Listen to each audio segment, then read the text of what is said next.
Krishnaya Vasudevaya Haraye Paramatmane Pranata Klesha Nashaya Govindaya Namo Namaha. Very glad to come before you on your screen this evening, Monday, August 12th of 2024. And my attempt will be to elaborate on certain two most prominent messages of the Bhagavad Gita, which is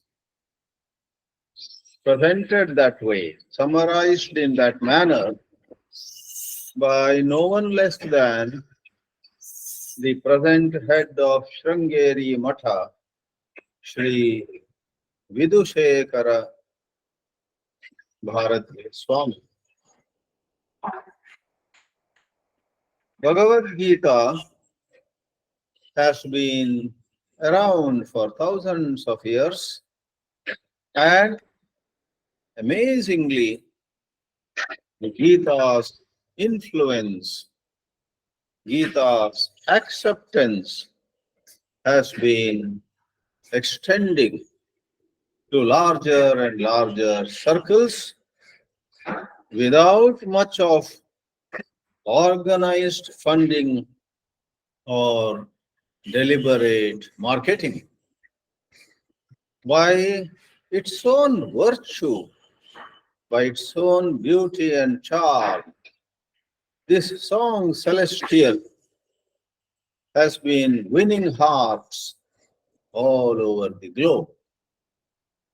Bhagavad Gita has 700 verses, and except for some 50 verses in the mouth of Arjuna, everything else is said by Sri Krishna, we may say, not to count again very few verses in the mouth of Sanjaya or Dhritarashtra himself. So 90% of it all is Sri Krishna's instructions to us. And on one hand, the teachings of Sri Krishna go into a wide spectrum of beautiful instructions, lofty revelations, and such pieces that touch our hearts. When I said it is a spectrum of teachings, obviously it becomes then a bit difficult to pinpoint what could be the main thrust. Therefore, to mention his name once more, Sri Sannidhanam, Sri Vidushekara Bharati Swami said some time back that the main thrust of Bhagavad Gita is twofold. One is love God. The second is serve all life forms, humanity and other life forms. You are yourself a life form, and please serve other life forms. Live and let live. And these two, in really speaking, are closely interrelated. Unless we are God-centered, whether we like it or not, we are bound to become self-centered. On higher plateau of spiritual philosophy, it is said, God is no other than what you discover when your selfishness is reduced to nil. Where the little self is not, there we discover God, the divine. Where you discover God, your ego cannot remain. So, in order to be truly kind, gentle, in order to be truly serving humanity and other life forms on this earth, we have to be anchored in God. Gita appeals to a lot of people who do not even believe in God. Their problem is they have a bit of a difficulty in looking at God in the form of a person. But they love Gita because the teachings of the Gita let themselves get interpreted to look at God as a principle. Look at God as the law above all laws that govern the world. You may look at God as the divine lawmaker. If you believe that this universe, despite a lot of chaos you find in it, is actually a cosmos with certain order in it, with certain bunch of rules, it goes as per some rhythm. There is intelligence spread over, woven into the entire universe. There is intelligence in the macrocosm. There is intelligence in the microcosm. Even in a tiny atom, there is intelligence. Everything seems to be working as per certain laws. And in galaxies and beyond them also, there seems to be certain order. Therefore, a certain quote of Albert Einstein, of which I am never tired of quoting, is what is incomprehensible to me is how everything is comprehensible in this universe. How everything is comprehensible was incomprehensible to the greatest brain of the last century, or as Time magazine called him, the greatest man in their view on the earth in the last millennium, man of the millennium. Time magazine called Einstein. Well, Einstein thus saw certain order, certain intelligence operating through the universe. In the world of physics, of energy and matter, and in the world of our inner world. We hate people, we go about with vengeance, we go about with arrogance, we hurt ourselves. We rise to a certain maturity where, being very strong, being very clear within ourselves, we are kind, we are giving. Only the strong can truly give. The weak can begin to give, but very soon they crumble, they collapse. You can never give to others what you do not yourself have. You want to give peace, you want to give happiness, you want to give security. You must have peace, you must have happiness, you must have unconditional security in you. Thus, there are laws not only in the world of phenomena, in the world of many forms of forces, forces of nature, as modern physics would talk about it, in terms of gravity, electromagnetic force, weak interaction force, strong interaction force, and so on. Not only in that realm of physics, but in the inner realm of what makes us experience well-being, there are laws, and there seems to be a certain hierarchy. There is a higher law of which all the lower laws are corollaries. And then there is even higher law. And if you don't mind personifying God a little bit, He is the supreme lawmaker. Therefore, loving other life forms, you are kind to animals, you are kind to birds, you are kind to even plants. You take the least from them. You try to give maximum to them while protecting, of course, your security, safety, and so on. If you do that, you actually are blessing yourself. And when you truly love God, you truly experience happiness in thoughts of God, then without even your knowing sometimes, you are a blessing to all others too. Therefore, love God and serve all, do paropakara to all, are really speaking two sides of the same coin. Lord Sri Krishna grabs the occasion, opportunity. He takes that particular morning's scenario where Arjuna was in great turmoil, in great dilemma, to fight or not to fight, to do his duty or to run away from his duty.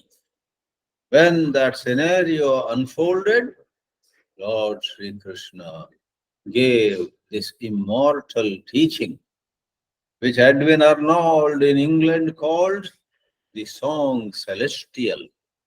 Gita means a song, and Bhagavat means celestial, having a divine source. Therefore, Bhagavad Gita is literally translated as the song celestial. In this Gita, how do we say that these two have been especially emphasized? From chapter 2 itself, where Sri Krishna's teachings begin in a proper way, all the way till the 18th chapter, there are verses every now and then where Lord Krishna says, love of God is the panacea to all the ills, all the evils that plague human life. Very few people realize how much power there is in love of God. That is why most people continue to chase money and power and pleasure and self-projection. All those are really speaking, knocking on the wrong doors. You want true inner growth, you want to experience great inner peace, earlier the better. Hold God, hold God. And if you say, I don't know who this God is, I don't understand what this God is, have a little patience. Whether you did law or economics, medicine or engineering, biochemistry or any other subject, wasn't there a time when you did not know ABC of that subject? You spent years and years, and then you became fairly a master of that subject.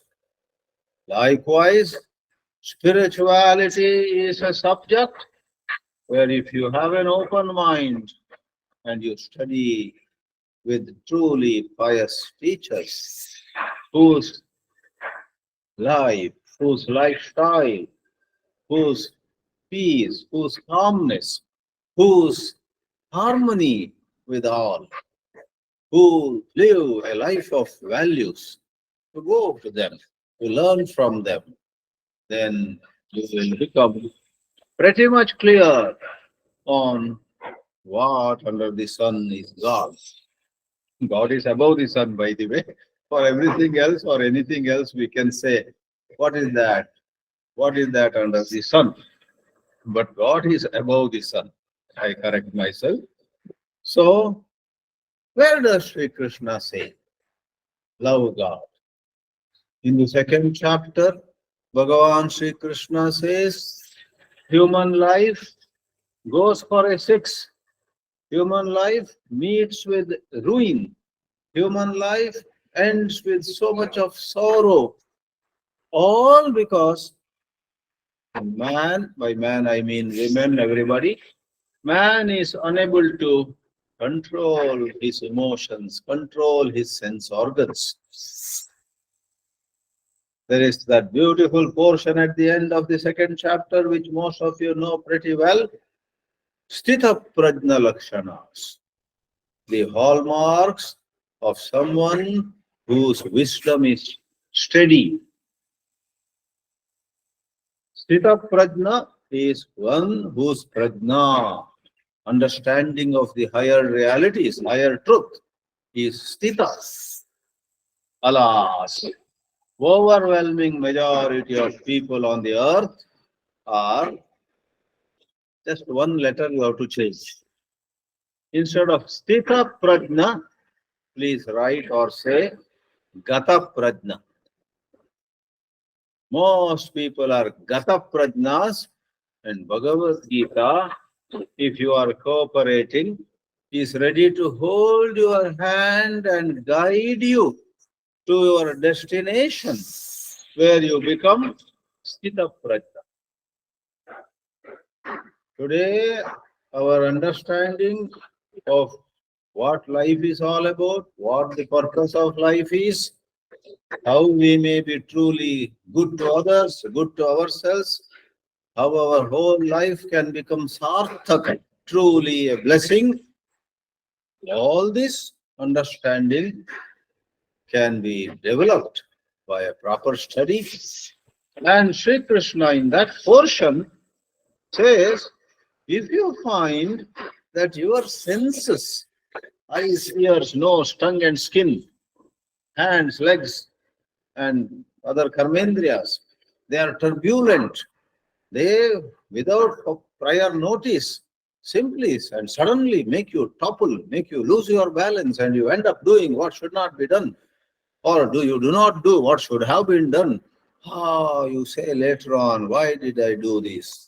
To my own mother, to my own brother, to my own friend who had at one time helped me so much. Alas, I stabbed him in the back, if not literally, virtually. I have been so ungrateful. Oh, you cry. You know why all that happens? It's because you are not God-centered.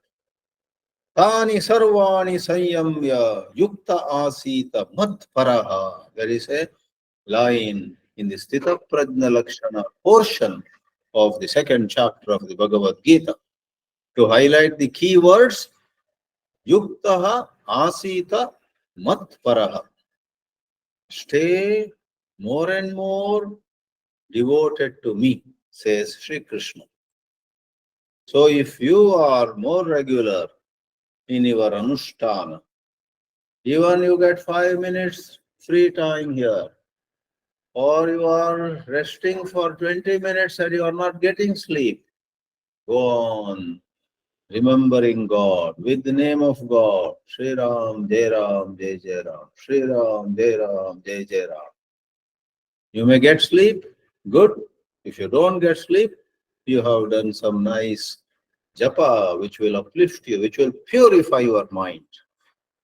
Yukta asita matparaha. That is the way where you will gather inner strength to control the otherwise turbulent organs of perception, organs of action, Jnanendriya, Karmendriya, and so on. And in the third, and in the fourth, and in the fifth, he goes on. In the middle of Bhagavad Gita, so to say, with 9 chapters behind that shloka and 9 chapters after that shloka. What do I mean? The last shloka of the 9th chapter. A very interesting shloka it is. Behind that shloka, the last verse, verse number 34 in chapter 9, behind that shloka stand 9 whole chapters. And after that shloka stand or remain another 9 chapters. In that sense, It is the central shloka. And what does Sri Krishna say?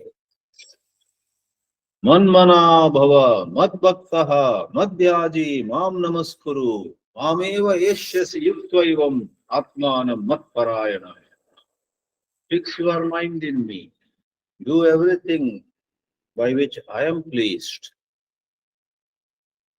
You will join me. You will unite with me. Lord Sri Krishna is ever established in peace, in strength, in fearlessness, and in universal love. Though we personify him, though we show him as a human form, he is way beyond any human form. He is hard to know what his true nature is beyond our intellect. For our convenience, we see him as Vasudeva Suta, Devaki Nandana, Shanka Chakra Gada Dhari, and so on. We describe him. He is beyond all descriptions. But our mind is able to hold on if there is a certain simple description that appeals to us.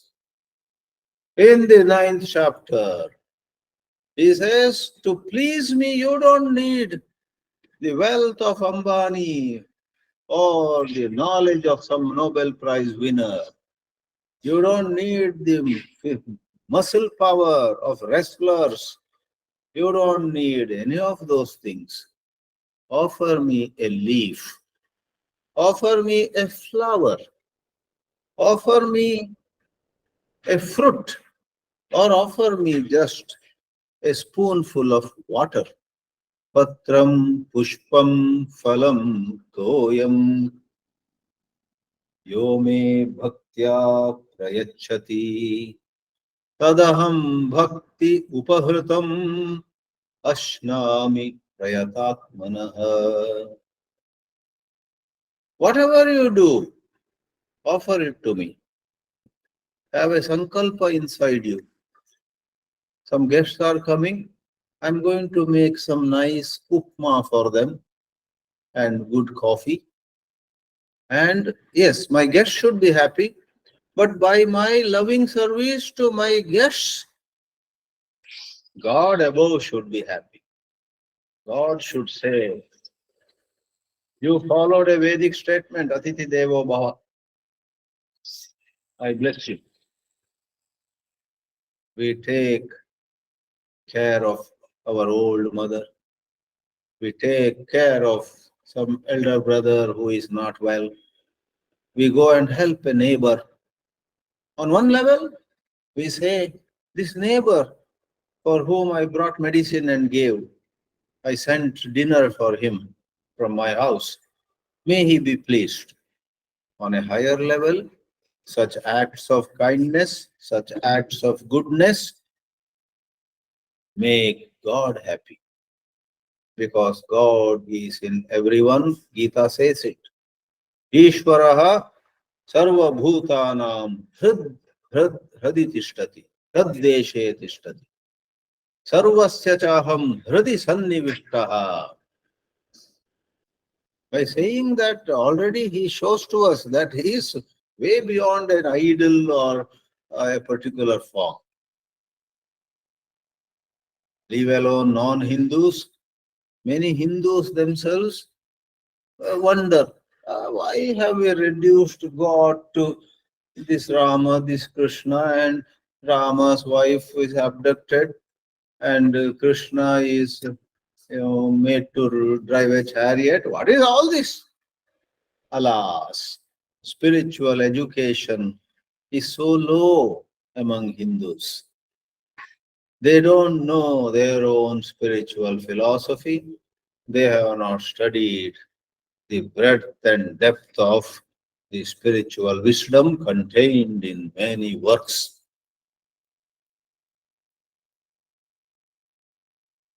It is said, a certain Mahatma said it recently, that a lot of ashrams, spiritual institutions, collect a lot of donations, and then they want to do something in the field of education. They build and run schools, colleges, etc. But the sad predicament of India, especially, is a whole lot of those educational institutions, including engineering colleges, medical colleges, colleges of all kinds of other subjects. 95% impart Western education and Western values also. The students passing out from those colleges are hardly aware of what the ashram which ran the college, which built the college, which did so much for their education, what the ashram stands for. They just get their degrees and try to go abroad, good number go abroad too, and a good number stay in India, but they go by Western values or leave East and West. They are materialistic. They go on postponing this matter of wanting to study spirituality. The ashram that had built their college and ran it, provided everything, had a guru also. They just said, not for us. What a sad thing. So, Manmana Bhava, says Sri Krishna. Patram pushpam phalam toyam. Yat karoshi, yad ashnasi, yad juhoshi, dadasi, yat tapasyasi kaunteya, tat kurushva madarpanam. Just as a girl studying at a college 500 miles away loves her mother who is in a village far away, and even as she studies hard, she dreams of passing her exams and then doing well and then getting a good job, etc. Being someone who loves her mother, time and again thinks, when I complete my studies, I secure a job, I rise and get a good position, my mother will be happy. She was so hesitant to send me, to permit me to go far to do this course, these studies. But when I actually become a well-placed woman, my mother will be happy. So I will study even more sincerely so that my mother becomes happy. So for her mother's happiness, she then puts in more hard work, and eventually she becomes a responsible citizen and serves the society in addition to enjoying some privileges and benefits and so on. The mother is indeed happy. Extend it by our living a righteous life, by our living a conscientious life, which means we listen to our conscience more than listening to the urges and some kind of fancies that rise in us.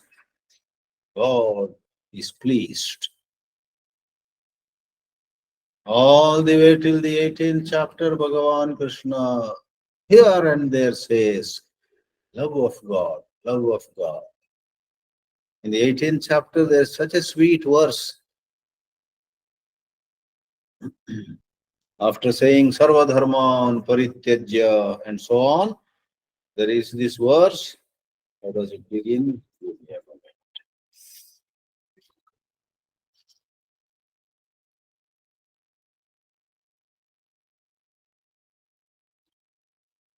There are many verses with that kind of flavor here. This one came to my mind.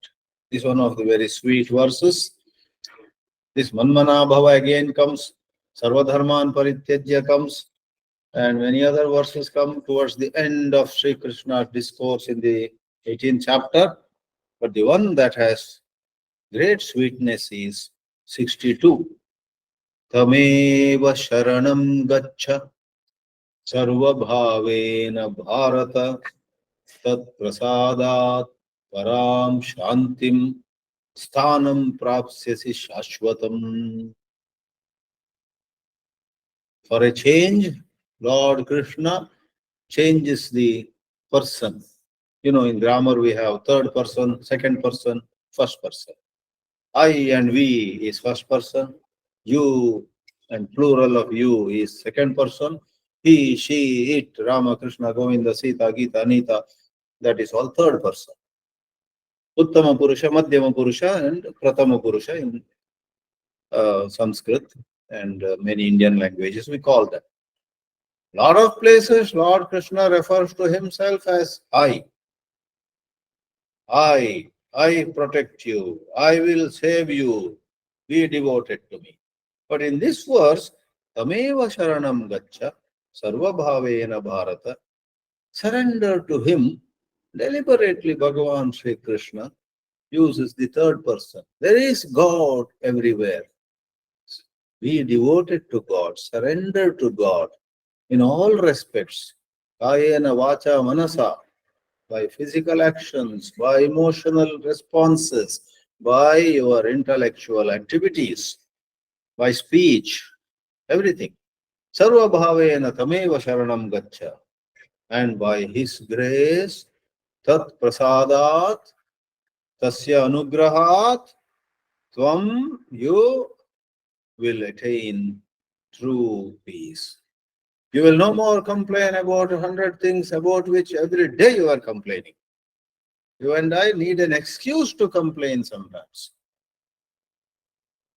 Sometimes we complain, too many phone calls, how can I attend to my work? Another day, nobody is calling, we are very sad, depressed. Has the world forgotten me? Nobody is calling me today. We check our mobile, is it not working? So if calls come, you are disturbed. If calls do not come, you are disturbed. What is wrong with you? If you want true peace, be devoted to God. Then whether calls come or do not come, large number or small number or whatever, whether you have wealth or do not have wealth, whether Tom, Dick or Harry respects you or does not respect you, you understand it all. Pujya Swami Chidananda used to say, don't worry about others understanding you. You understand them. Understand them. By rising to a certain spiritual height. And how will you rise to a spiritual height? Just by wishing you won't. You must do loving remembrance, worship, whatever suits you, puja or japa or bhajan or kirtan. So tameva sharanam gaccha sarva bhavena bharata tat prasadat param shantim sthanam prapsyasi shashvata. Coming to the second part, serve all. Love God and serve all. At couple of places, Sri Krishna has said explicitly, Adveshta Sarva Bhutana, 12th chapter. Maitraha, he is friendly. She is very friendly towards all. Karunaha, this devotee of God is compassionate. Beginning with, as the saying goes, charity begins at home. Man or lady begins with being understanding and kind to his or her spouse, his or her daughter or son, his or her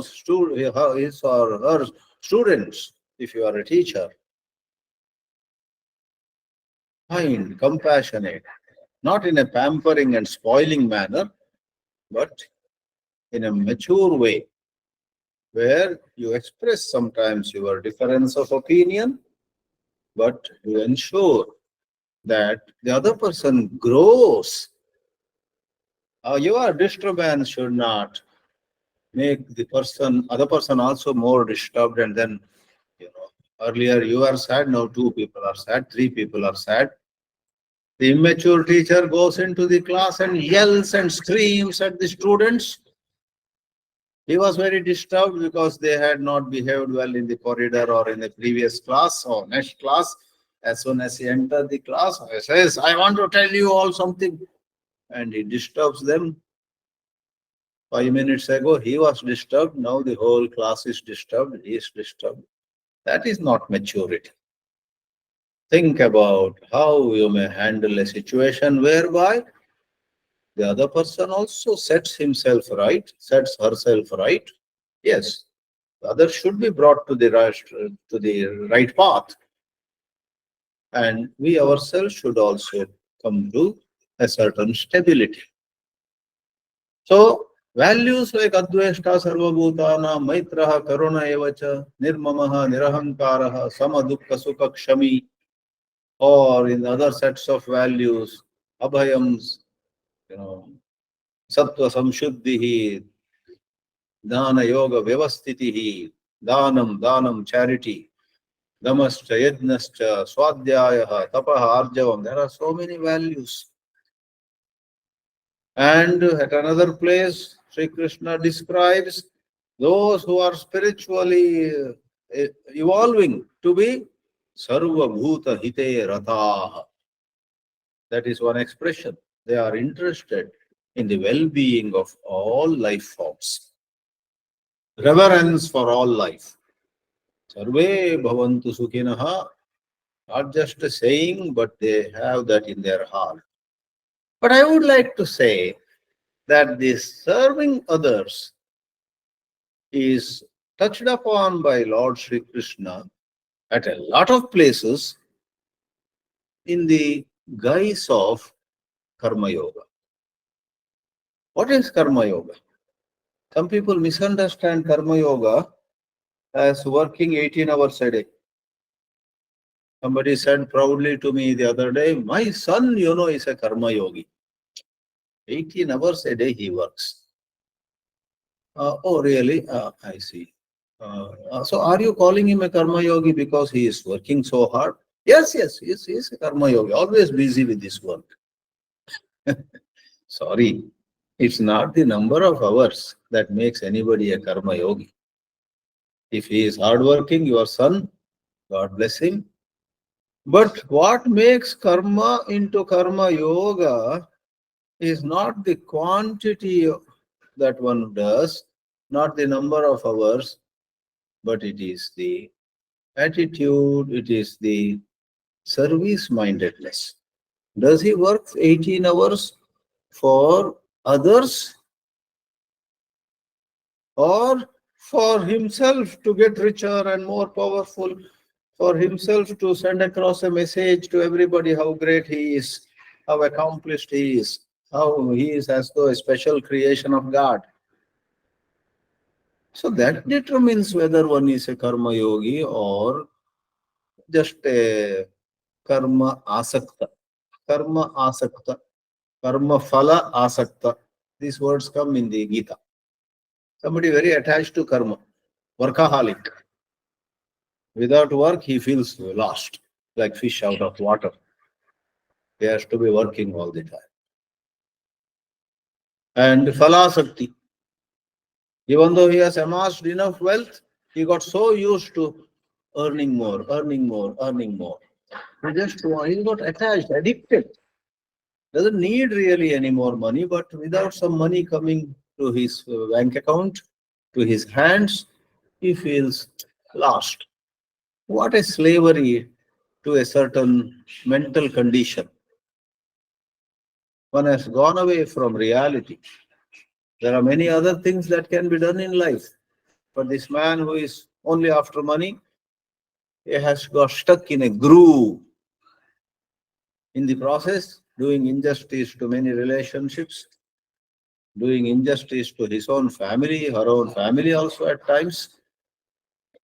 So, Karma Yogi, when Lord Sri Krishna says, Karmanyeva adhikaraste ma phaleshu, what you get, whether it is money and power or it is praise and appreciation, recognition, don't be overly dependent on it. If you are dependent on it, you will always remain miserable to some extent. Do your karma. I reward you. I will ensure that you will be rewarded. Leave it to me. But your focus should be on doing well, whatever you are doing, whatever you can do, Give your best to people whom you serve, whom you happen to serve.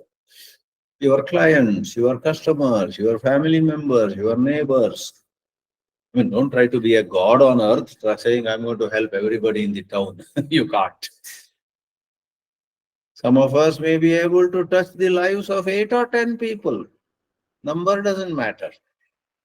We are in touch with 8 or 10 people, and we ensure that those 8 or 10 people are happy to receive our services. Some of us may not have any talent, except we are good listeners. Somebody has some sorrow, we listen empathetically, not mechanically, not just saying ha, ha, while actually not understanding what they are saying. But we are empathetically listening, and at the right time, if that person is talking some nonsense, we say to him with a pat on his shoulder, wait a minute, I think here you are wrong, my dear. You are wrong. Please correct yourself. Go on. Now go tell your story more. But certain, things you said are not so correct. Correct yourself. So tough love in a nice way. I just narrated in one way. You find your own way. To call a spade is necessary in good relationships, but it has to be done in the best possible manner. So, Karma Yoga is not about working a lot, going from one end of the town to the other 3 times a day. No. A homemaker who may not step out of the house for days on end might be doing great Karma Yoga when she or he shows patience, perseverance, and ensures that every member of the family is happy. So many places. Karma Yoga is not about becoming known without being known. Like the example is given, a flower behind a leaf on a forest path gives out fragrance. People passing below the tree are wondering where this fragrance is coming from. They are not able to figure out because that flower is behind a leaf. Even when they look up, there is no flower anywhere. But the smell is so good. Vanasumadolenna manavu vikasisuvante. There is that famous shloka. Vanasumadolenna jivanavu vikasisuvante. Manavananugolisu guruve. D.V. Gundappa wrote that immortal poem. Please, O Lord, O Guru, O Divine Being, please shape my life like the forest flower which is behind a leaf. Please make my mind have noble thoughts. Please make my mind become more and more service-minded. DVG was much inspired by Bhagavad Gita. A great number of wise people in our country at some point of time received tremendous inspiration from the Gita. Thus, the Gita, as we said, definitely asks us to become paropakaris. Never does Gita say you do upakara and then ruin yourself. That is lack of common sense. Spirituality is never against common sense. You have to protect yourself. If it's cold and you have only one coat, then don't give it to anybody. Wear it and see, look around. Can I get a coat from somewhere for my friend who is shivering? But suppose you have two coats, one you are wearing and you are comfortable, and then you see somebody shivering immediately without any delay. Hey, come here. I have a second coat, second jacket. Please wear it. That kind of common sense. You and I have to work with common sense. Brahmacharya or Grahastha, Vanaprastha or Sannyasi. Nobody can dispense with common sense. So we have to ensure that we are okay and help others to the extent possible. So there are many versions or many interpretations of Karma Yoga, but I would like to say in Karma Yoga, essentially, by letting go of our undue concern about our comfort, our name, our fame, our bank balance, and there's so many things which are mine. By putting them not out of the window, but putting them on the side, I will get what I need. I am getting, but primarily, can I give my best to my clientele, to my students, to my teachers, to my neighbors, to my family members? So in this way, what else is it than paropakara buddhi? It is paropakara. Therefore, Ishvara Aradhanam Guru. Ishvara is God. In some languages, the moment we say Ishvara, it means Shiva. That some context, yes. But in Bhagavad Gita, the word Ishvara is used to mean God. Ishvara Aradhanam Kuru, one teaching, Paropakaram Kuru. Therefore, all the teachings, and there are plenty of them in the Gita, where Karma Yoga is said. I am fond of a certain shloka in chapter 5, because in a single shloka, it talks about Phalasakti that binds us and Phalasakti Tyaga, which sets us free. Phalasakti, let me, because many people are confused even about Phalasakti. Phalasakti is, excessive thoughts about what I got in life in the past, what I am getting, and what I will get, I am likely to get. If more and more thoughts of ours are sad thoughts, I have been unlucky from my school days, I have been not fortunate even my work life, alas, you know what happened. So what we got, and we are crying over it. Or once in a while, if it was good, we are proud of it. In 2014, there were 100 people in the hall and they called me to the stage and said, he is the most wonderful person. So one good memory makes us happy. What I got and what I am getting and what I am likely to get in the past, present and future, in other words. Suppose a lot of thoughts go into this, what I got, am getting, and will get, that is philosophy. Money or fame or pleasure or there are so many, doesn't matter. Attachment to what you got, what you are getting, and what you are likely to get, too many thoughts going into it, is phala asakti. When there is no phala asakti, Sri Krishna says, phala tyagam kuru, that means phala asaktim tyaja, give up. What it means is, give attention to those whom you are dealing with. Give them the best. Right? And that is paropakara.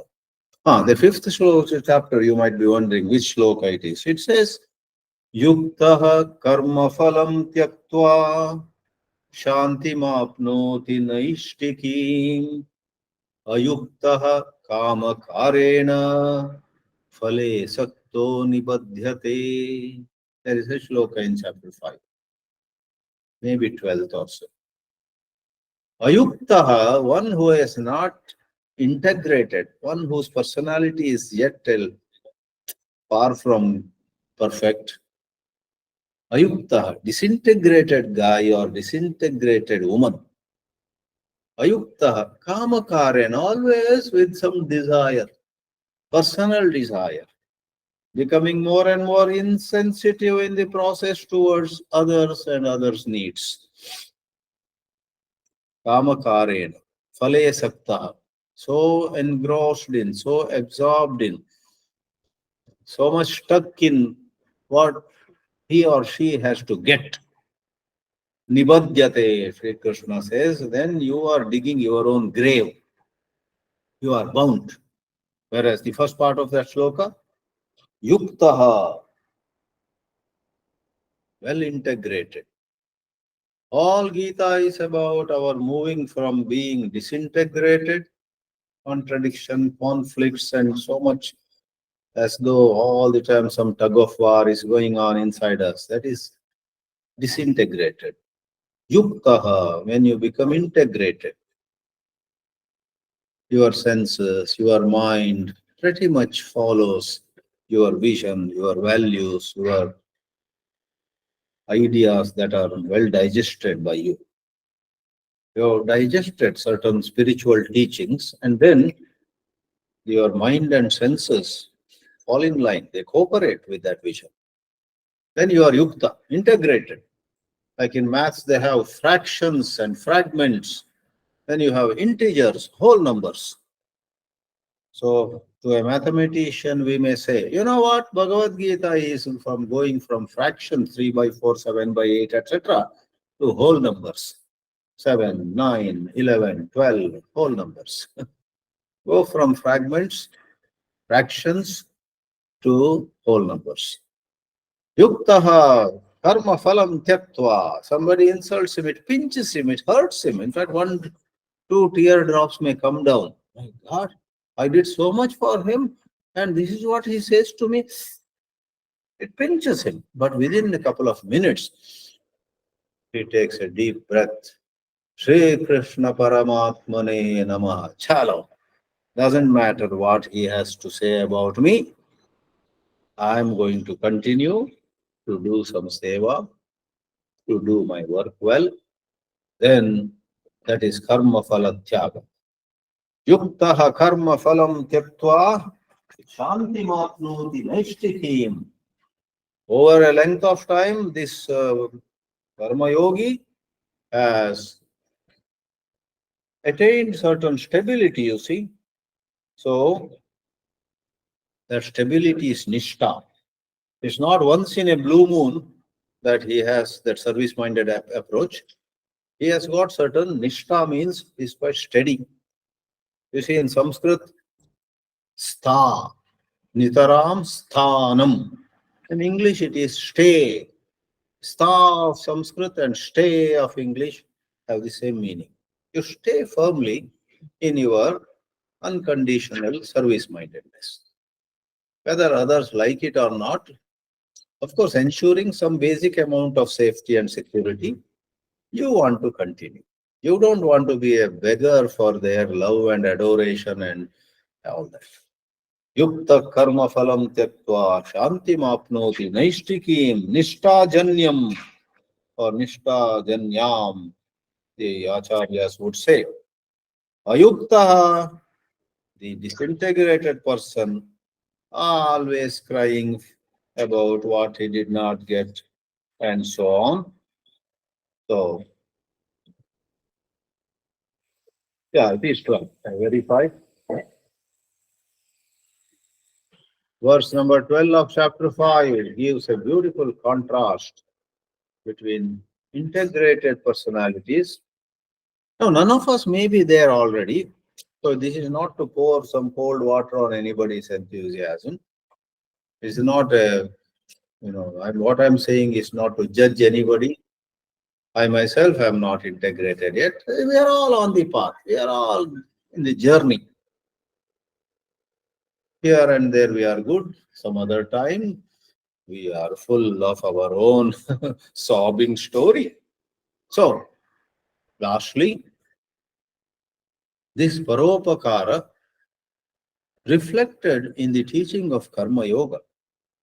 John F. Kennedy had said in his commencement address, one of the most remembered presidents of the United States, ask not what the country can do for you. Ask what you can do for the country. All of us in our own domains of work have to go by that. That's Karma Yoga. Anybody and everybody. What is, we have a domain, a field of work. Day in and day out, we are doing something. Ask not what others are giving me. They will give. Don't worry, have patience. Ask what you are giving, how you can increase it. That is paropakara. Thus, serve God. Oh, no. What is that? Love God. Swamiji of Sangeri uses the expression aradhana. ಭಗವಂತನ ಆರಾಧನೆ ಮತ್ತು ಪರೋಪಕಾರ ಇವೆರಡು ನಮ್ಮ ಸನಾತನ ಧರ್ಮದಲ್ಲಿ ಹೇಳಿರುವ ಪ್ರಧಾನ ವಿಷಯವಾಗಿದೆ. Says Jagadguru Shri Shri Vidhushekhara Bharati Swamiji. That's what we took today.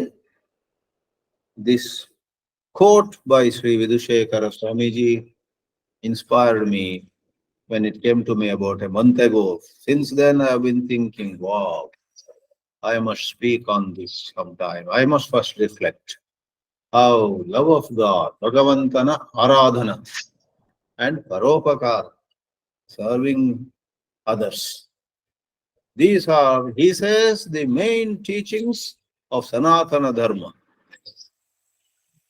And it would be perfectly all right to say these are the main teachings of Bhagavad Gita, because Bhagavad Gita is one of the best representations or representatives of Sanatana Dharma. Om Shri Gurubhyo Namah. Om Namo Bhagavate Vasudevaya.